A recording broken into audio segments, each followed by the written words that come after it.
రోజు సాక్షాత్తు శ్రీమన్నారాయణుడు దేవతలందరికీ కూడా ముక్కోటి దేవతలందరికీ కూడా మరి వ్యూహవాసుదేవుడిగా ఉండి దర్శనమిచ్చేటువంటి రోజు కాబట్టి ఈరోజు అనేక వైష్ణవ ఆలయాలలో మరి దేవతలు అక్కడ వైకుంఠంలో ఎట్లయితే దర్శిస్తారో ఈరోజు మనమంతా కూడా ఆయా ఆయా వైకుంఠ ఆలయాలలో మనం దర్శిస్తూ ఉంటాము.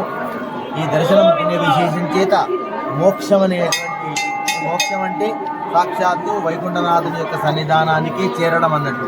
అంటే జీవితంలో ఎవరైనా కూడా కోరుకునేటువంటిది అదే, అంటే మోక్షమే పొందాలని.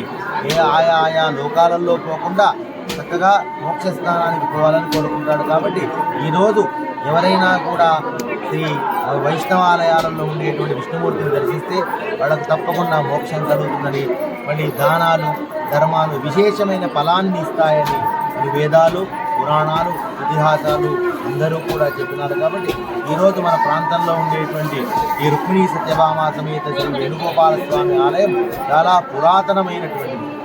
అంటే దాదాపుగా 300 సంవత్సరాల ఆలయం. కాబట్టి ఇటువంటి ఆలయాన్ని వేల మంది భక్తులు ఉదయం నుంచి సాయంకాలం వరకు దర్శించుకుంటున్నారు. వారికి కూడా స్వామి అనుగ్రహం సంపూర్ణంగా కలగాలని కోరుతూ ఉన్నారు.